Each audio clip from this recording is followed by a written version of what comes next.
Estamos con el doctor Felipe Useche, abogado, hijo de la juez Clemencia García de Useche, nuevamente en esta segunda parte de esta entrevista que prometimos el día de ayer. Doctor Felipe, muy buenos días. Gracias por atendernos nuevamente en la hora de la verdad. Buenos días, doctor Londoño, de Mar, a la audiencia y gracias nuevamente por abrir este espacio para hablar de este tema tan doloroso de los hechos de la toma del Palacio de Justicia. Muy bien, doctor Felipe, quiero empezar por preguntarle algo que quedó ayer en el aire. ¿Qué pasó con su mamá? ¿Por qué persiguieron judicialmente a la doctora Clemencia García de Useche en medio de este proceso posterior a la firma del acuerdo de paz con los terroristas del M-19? Sí, bueno, tenemos que pararnos en el momento histórico. Año 1992, estamos en medio del proceso de paz con el M-19. Mi madre profiere esas decisiones valientes en su momento, ordenando la detención de la cúpula del M-19. Eh, estas decisiones de mi madre fueron anuladas en su integridad por el Tribunal Nacional de Bogotá en una sala de decisión de octubre 22 de 1992, en un acta de 224 de octubre 20 del 92, y en esa misma decisión se ordena que se compulse copias para que se investigue a Clemencia García de Useche penal y disciplinariamente, y a partir de ahí, como lo he dicho en otros espacios, pues se nos viene el mundo encima, se le viene el mundo encima a mi madre. Se inician toda una serie de investigaciones. A mi mamá le iniciaron más de 5 procesos penales, disciplinarios. Mi padre la tuvo que defender en varios de ellos y rondaba por allá el año eh, 2008, si la memoria no me falla, cuando a mí me llaman, yo me encontraba en el exterior a informarme que mi madre había sido efectivamente detenida. Yo tenía conocimiento que a ella en la fiscalía le habían iniciado toda una serie de investigaciones, de procesos.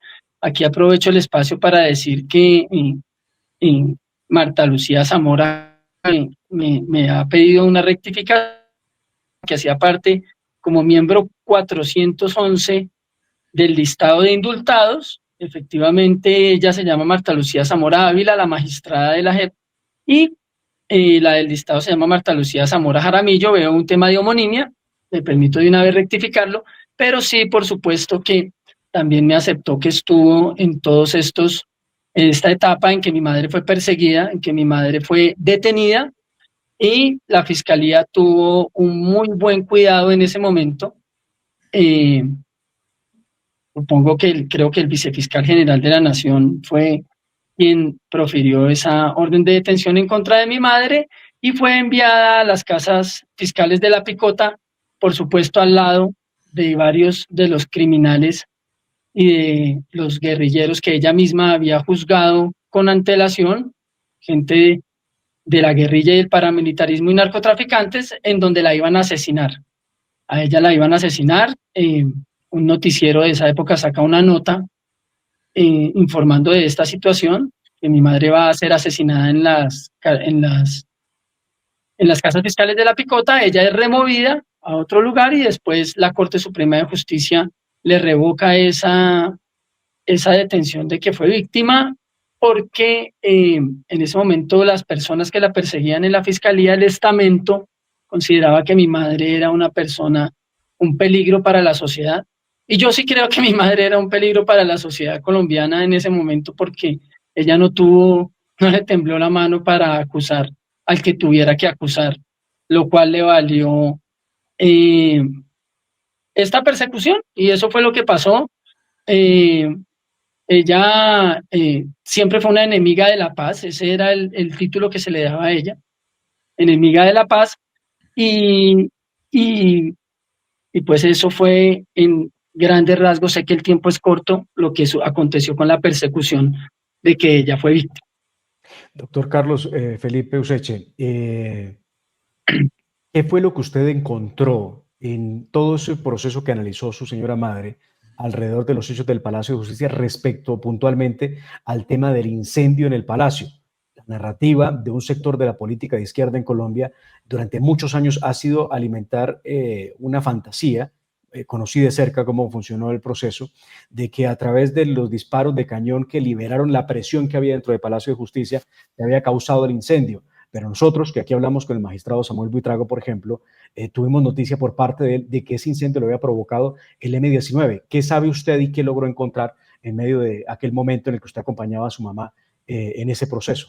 Mire, esto ha sido una narrativa, una estrategia jurídica que le ha funcionado muy, en el cual los colombianos han caído bien fácil, ¿sí?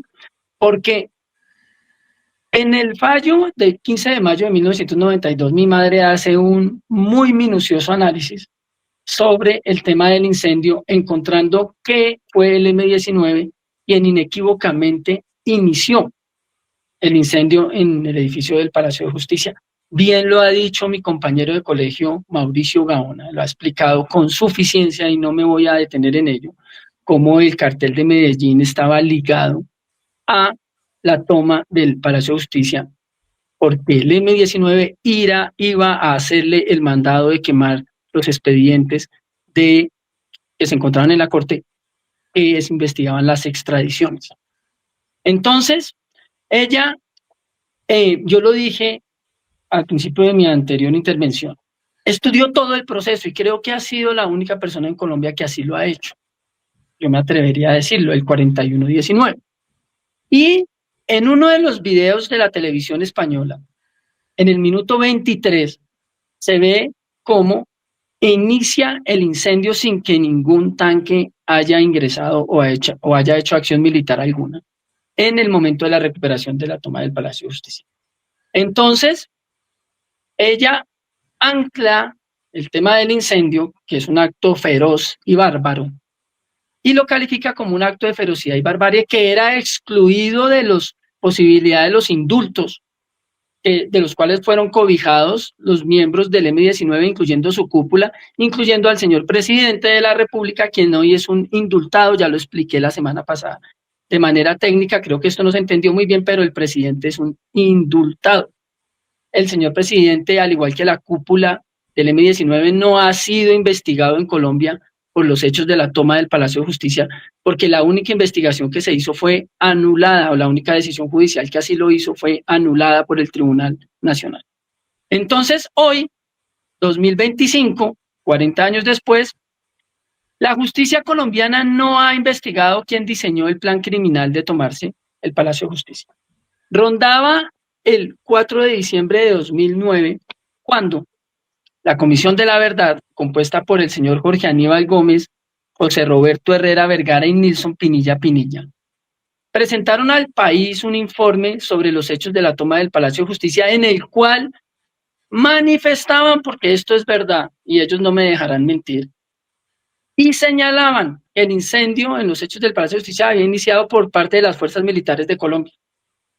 Mi madre, con quien le habla, nos sentamos a escribir una comunicación que está fechada 4 de diciembre, 9 de diciembre de 2009, entre otras, porque las oficinas de la Comisión de la Verdad quedaban cerca de nuestras oficinas, en donde se les solicitó, por honor a la historia de Colombia, que rectificaran lo que habían dicho con respecto al incendio, perdón, y a quién fue su responsable de su inicio. Y les quiero comentar, porque esto lo debe recordar la historia de Colombia, que la Comisión de la Verdad tuvo la gallardía, en unos pocos días, de salir públicamente, a través de una rueda de prensa, a rectificar con base en este comunicado y en el video de la televisión española, que en el minuto 23 no deja ninguna duda al país, que el incendio lo inició la guerrilla del M-19. Entonces, esta retórica de que le quieren echar toda la culpa a los militares, pues no es así, no es así. Allí hubo excesos, creo que todo el mundo lo sabe. Clemencia García de Usquecha así lo manifestó y eso me costó que una persona que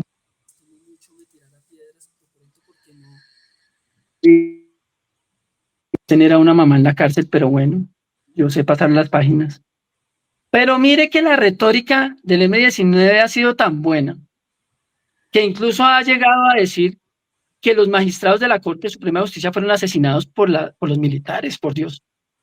Y la doctora Ángela María Buitrago, que así lo sostuvo en un conversatorio la semana pasada en la Universidad Externado de Colombia, señaló que las armas que habían ingresado los guerrilleros eran unas armas sencillas, eran unas armas, no me acuerdo la palabra que utilizó, pero pues que esas armas no eran no tenían una capacidad hostil como para señalar que ese arsenal hubiese sido posible para repeler a los militares en lo que se denominó la recuperación de la toma del Palacio de Justicia. Pues yo le quiero leer, porque mi madre sí resaltó muy bien a partir de estudios balísticos cuáles fueron las armas utilizadas por el M-19 y las identificó así: fusiles M16, AR-15, FAL M63 Galil, fusiles G3, fusiles Col AR-15, carabinas M1, subametralladoras UCI calibre 9 milímetros, Ingram Thompson,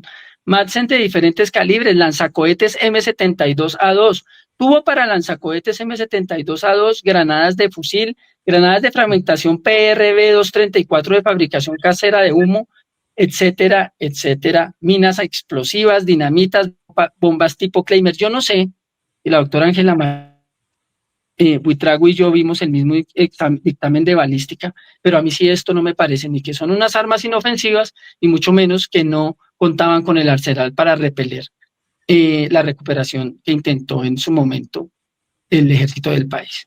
Entonces, sí. Quería preguntarle por algo que usted mencionó. Habló de la ley 77 de 1989, que nosotros hemos revisado, y en su artículo sexto uno entiende que los miembros del M-19 no pudieron haber sido indultados o amnistiados con base en esa ley.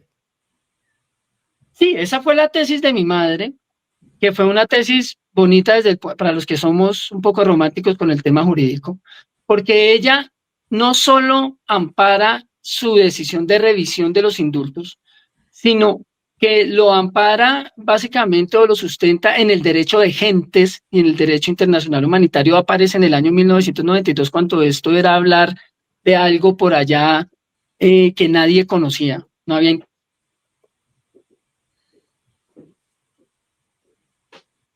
Perdemos señal con el internet. doctor. Ya.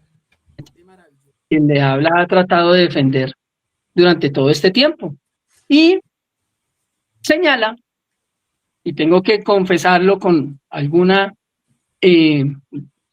recomendación de mi padre, donde encontraron que efectivamente la ley 77 del 89 excluía que se pudieran indultar los actos de terrorismo, homicidio de civiles en estado de indefensión. Yo no sé si los magistrados eran civiles en estado de indefensión en la toma del Palacio de Justicia, y los actos de ferocidad y barbarie, dentro de los cuales se enmarcó el asunto del incendio.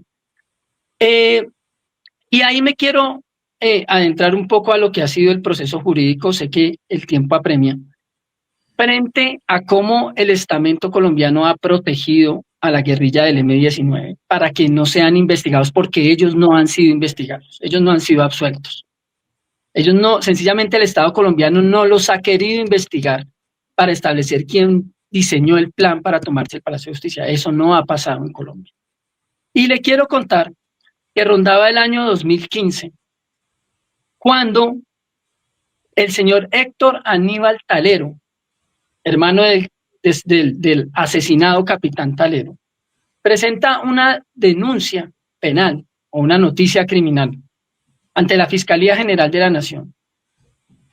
Y se profiere entonces algo que yo creo que el país debe conocer, y es la resolución 2734 del 10 de 2015, en donde el fiscal general de la Nación, Eduardo Montealegre Linet, en 3 días o en 2 días, discúlpeme si me equivoco, si no soy puntual en el número de días, decide reabrir los hechos de la toma del Palacio de Justicia para que la cúpula sea por primera vez investigada y sometida a un juicio en Colombia.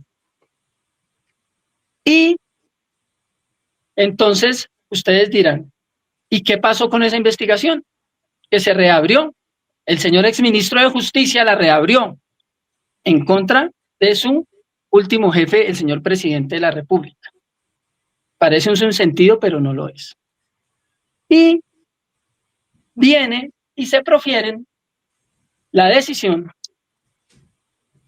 del 8 de septiembre de 2016, suscrita por la fiscal general encargada María Paulina Riveras Dueñas, quien le debe una explicación histórica al país, y confirma la decisión que la vicefiscal general de la Nación, Erika Venegas Ahumada, el 27 de julio de 2016, había adoptado de inhibirse de continuar con esa investigación que el fiscal general Montealegre había ordenado reaperturar.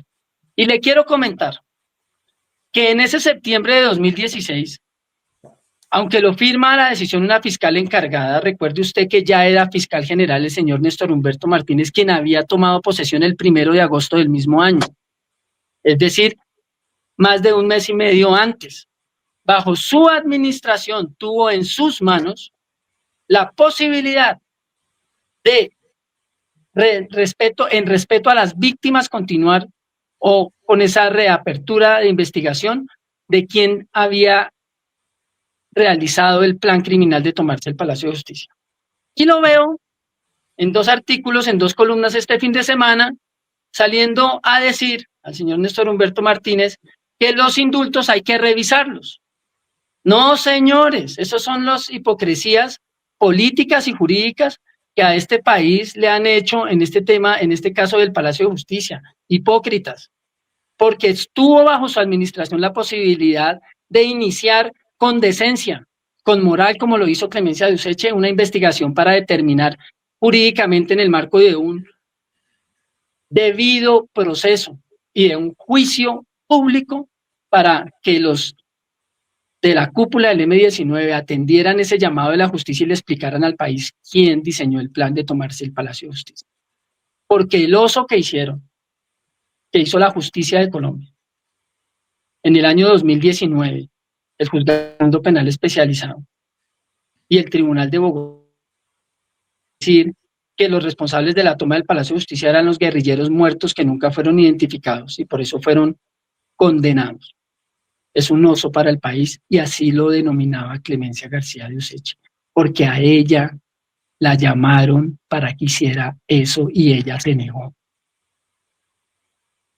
Así como la llamaron en el mes de junio de 1992 del Palacio de Nariño a ofrecerle una embajada para que retirara de la acusación al presidente Belisario Betancur, y ella contestó que ella era una juez y que los jueces no iban al Palacio de Nariño, y allá iban los políticos.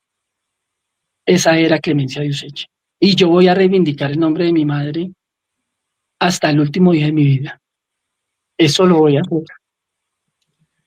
Doctor, quiero preguntarle, doctor Felipe, usted en el 2016 radicó una solicitud ante la Comisión Interamericana de Derechos Humanos pidiendo que se revocara la amnistía y el indulto al M-19. ¿Qué ha pasado del 2016 a 2025 con esa acción que usted ha emprendido? Bueno, ahí hay varias cosas también que contar. Lo primero es que el Estado colombiano es notificado el 21 de junio de 2021 a través de su vicepresidenta Marta Lucía Ramírez de esta demanda, es decir, 5 años después, ¿verdad?, de que fuese presentada en Washington. Y estamos bajo el gobierno Duque. Yo, de manera personal, tuve una reunión en Palacio explicándole que en ese momento habían sido notificados de esta demanda y que esperaba que el Estado colombiano diera la respuesta que en derecho correspondía.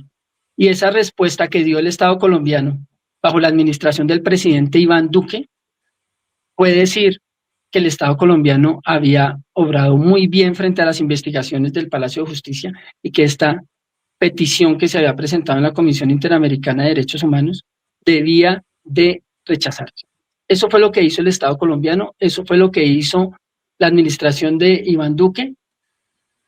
Y a mí realmente no me sorprendió mucho viendo todo el es que el poder político se ha encargado de defender al M-19, es el poder político. Desde que mi mamá tomó la decisión en el año 1992, y duélale aunque le duela, el presidente Álvaro Uribe presentó en el Congreso de la República la ley de reindulto, o por lo menos hizo parte de quienes debían este proyecto de comisión. Y le quiero decir otra cosa, porque aquí a las víctimas del Palacio de Justicia los han dejado solas. Porque el hecho más doloroso judicial, y le estoy dando a usted esta primicia, doctor Londoño, en la toma del Palacio de Justicia lo tomó, y lo digo con el dolor que como abogado me da decirlo en estos momentos, la Honorable Corte Suprema de Justicia. Y lo tomó esta decisión en el año 2019, 25 de septiembre de 2019, radicación 51639, acta 246, magistrado ponente Luis Guillermo Salazar Otero. Porque la familia del capitán Talero, Fabiola Hernández, que es la viuda de Libardo Durán, y la familia Benítez, víctimas dentro de víctimas porque sus familiares fueron asesinados en la toma del Palacio de Justicia, presentaron una acción de revisión, escuchen bien esto, de los autos de cesación de procedimiento que materializaban los indultos para la cúpula del M-19 ante la Corte Suprema de Justicia, noviembre de 2018. Y esta solicitud de revisión, que hubiese sido histórica y que estaba en el escritorio nada más y nada menos que de la Corte Suprema de Justicia, decide la Corte en esta decisión inadmitir y no darle trámite a esta revisión de los indultos con el argumento de que la familia, de que específicamente la familia del capitán Talero no se había hecho parte en el proceso 4119 cuando el juzgado 30 de instrucción criminal había proferido la acusación. Ustedes pueden revisar la decisión, la pueden buscar en la Corte 25 de septiembre de 2019. Es decir, la misma Corte Suprema de Justicia le dio la espalda para que se pudiesen revisar esos autos de cesación de procedimiento que materializaban los indultos, porque estos indultos fueron un tema híbrido. No me voy a entrometer en un tema muy técnico, pero ese momento histórico que tuvo la Corte Suprema de Justicia de defender, o por lo menos de decirle a Colombia quién había diseñado el plan de tomarse la Corte Suprema de Justicia, nuevamente le fue puesta a la espalda a las víctimas y a la verdad, y los indultos hoy continúan vigentes. Doctor Esa Fernando. es lo que ha pasado aquí. Aquí el poder político y el poder judicial ha cohonestado que no se investigue quién diseñó el plan criminal de tomarse el Palacio de Justicia, como solo una persona se atrevió a hacerlo en el año 1992. Pues doctor Fernando, doctor Carlos Felipe Useche, son cientos de mensajes de apoyo y de felicitaciones a su testimonio, a su entrevista el día de hoy. No sé, doctor Fernando, si quiere agregar alguna cosa a usted, pero no. Ha sido fantástica la entrevista. Estoy estupefacto. Creo que lo que nos ha dicho el doctor Useche es una verdad más que dolorosa. Y la Corte Suprema de Justicia ha hecho un homenaje a las víctimas, pero ha callado que tuvo en sus manos la posibilidad de reabrir el proceso y no lo hizo. La Corte Suprema de Justicia. Esa me parece que es la noticia del momento. Es doloroso como el poder político, que uno puede entenderlo en el marco de los procesos de paz, porque eso es lo que se está revisando en Washington. Si los hechos de los delitos de lesa humanidad, los asesinatos de civiles en estado de indefensión en la Plaza de Bolívar pueden ser perdonados a la luz de un proceso de paz. Y ya tenemos 5 antecedentes en donde el sistema interamericano de derechos humanos ha dicho, con procesos de paz en el mundo, que ello no es posible, que no es posible en nombre de la paz cometer actos bárbaros, que no es posible en nombre de la paz asesinar civiles en estados de indefensión, que no es posible en nombre de la paz perdonar delitos atroces y de lesa humanidad. Porque lo que sí es cierto, doctor Londoño, es que en el 2010 ya la justicia colombiana reconoció en un auto del Tribunal de Bogotá que estos delitos fueron atroces, fueron delitos declarados de lesa humanidad y por lo mismo imprescriptibles. Así que nos quedará la vida, doctor Londoño, hasta que el sistema interamericano nos diga si ese proceso de paz, si esos indultos que se materializaron a través de cesaciones de procedimiento pueden quedar vigentes en el sistema jurídico colombiano para que desde allí se establezca si en nombre de la paz en Colombia podemos perdonar delitos atroces. Y el sistema interamericano tendrá que dar una respuesta. Y será la herencia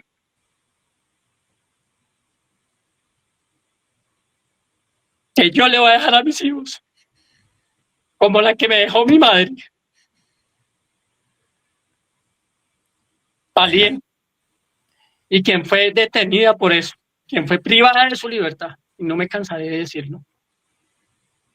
Disculpe usted mi emoción, doctor Londoño. No. Y demás. La comprendo y la comparto. La comprendo y la comparto. A Colombia le hace falta que haya gente que luche por causas. Y lo estamos viendo en esta campaña presidencial. Porque acá estamos más preocupados por las encuestas, estamos más preocupados por quién sale más en TikTok que por defender las causas de este país y por mirar si los crímenes atroces que hoy se siguen cometiendo en Colombia, muy seguramente en el futuro van a volver a ser amnistiados e indultados como fueron los hechos del Palacio de Justicia. Y por eso es el único antecedente jurídico, discúlpeme, doctor Londoño, que le va a permitir a este país que el sistema interamericano le diga si eso es posible a la luz del derecho internacional humanitario o, como lo dijo Clemencia García de Useche, del derecho de gentes, que hace parte de nuestra Constitución. No es posible. Esos indultos fueron una atrocidad. A las atrocidades del Palacio de Justicia siguió esta otra atrocidad, la amnistía y el indulto por delitos que no son amnistiables ni indultables, como lo ha demostrado el doctor Useche. Es lo que yo tengo por decir de mal. Doctor Fernando, doctor Carlos Felipe Useche, reciba, por favor, son más de 4.000 personas a esta hora viéndolo en directo. Reciba el abrazo de muchos de ellos que se solidarizan con usted. Le agradecen por contar con tanta exactitud, precisión los hechos y por honrar la memoria de su señora madre, a quien hemos exaltado muchas veces en la hora de la verdad en cada aniversario de ese lamentable hecho que fue el asalto criminal al Palacio de Justicia. Nos alegra haberlo tenido con nosotros, le agradecemos que nos hubiera atendido, le deseamos un feliz día y siga luchando por esa causa que es justicia. Quiero terminar con, me entero que la ley 2085 de 2021 derogó la ley 77. Eso fue expuesto por el ex fiscal general de la Nación, Néstor Humberto Martínez. Les falta derogar el decreto reglamentario, deberían hacerlo en honor a las víctimas y en honor a la verdad. Lo cierto es que el sistema colombiano no ha querido investigar quién diseñó el plan de tomarse el Palacio de Justicia y respetando a las víctimas. Como irrespetuoso es el señor presidente de la República al ondear banderas del M-19 al frente del edificio del Palacio de Justicia, y eso nos duele a todos los colombianos y especialmente a los que trabajamos en el sistema judicial. Pero creo que ahora reclama respeto de los Estados Unidos cuando le ponen un uniforme de preso, creo que el respeto se gana. Y la primera acción que debería ser de respeto el señor presidente de la República es dejar de motivar o participar, incluso permitir que personas ondeen banderas del M-19 al frente del edificio del Palacio de Justicia. Eso sí es irrespetuoso. Eso le falta el respeto al país y eso le falta el respeto a la dignidad de la justicia. Y a la humanidad. Y el respeto se gana. Cuando uno lo exige, se gana. Y ese señor no se ha ganado el respeto al ondear banderas del M-19 al frente del máximo tribunal de la justicia de Colombia. Y al llamarlo una genialidad. Y al llamarlo una genialidad. Sí, señor doctor Londoño, así es. Muy bien. Espero entiendan las motivaciones. Creo que aquí todos se han unido para tapar, para buscar que no se sepa la verdad. Aquí se han unido jueces, se han unido políticos, se han unido expresidentes para que no se sepa la verdad, para que no nos digan, nunca lo sepamos, quién diseñó el plan de tomarse el Palacio de Justicia, pero sobre todo, algo que me parece más importante y que quiero recalcar antes de que termine esta entrevista. Colombia es un país civilizado, como mi madre lo dijo en sus decisiones judiciales. Y un país civilizado, o que se dice ser civilizado, no perdona crímenes atroces y de lesa humanidad por encima de lo que sea, así se llame la paloma de la paz. Doctor Londoño. Tiene toda la razón, doctor Useche. Toda la razón. De Mar, una entrevista para la historia, esta que usted acaba de hacer. Hemos oído lo que Colombia no había querido oír. Que hay que juzgar al M-19, hay que juzgarlo. Por encima de todas estas leyes y todos estos decretos y todas estas posiciones cobardes que lo han impedido. Muy bien. Queda para la historia. Doctor Carlos Felipe Useche, reciba de los oyentes de la Hora de la Verdad, de nosotros un abrazo. Lo acompañamos y entendemos las motivaciones, cada una de las que dio, y sobre todo esa la más bella de todas, y es buscar justicia y exaltar la memoria de su señora madre. Muchas gracias y que tenga un feliz día. Feliz día, Mar. Gracias, doctor Londoño, y pienso que, como ustedes lo dicen, este va a ser una entrevista histórica porque es la primera vez que se le ha abierto el micrófono a las víctimas para que le digan la verdad. Y las personas que han participado con posterioridad a los hechos de la toma del Palacio de Justicia, para esconderla, para taparla, para blindar un proceso de paz ilegal e injusto, pero sobre todo que viola la Constitución y la ley. Muchas gracias. Bueno, doctor Fernando, después de semejante entrevista, qué entrevista la que hemos logrado el día de hoy. Y el tiempo nos ha devorado como era previsible, doctor Fernando. Le propongo, dejamos estos temas que tenemos para el al oído mañana. ¿Quiere hacer un al oído express? Lo que usted me indique lo hacemos. Haga un al oído express, de Mar.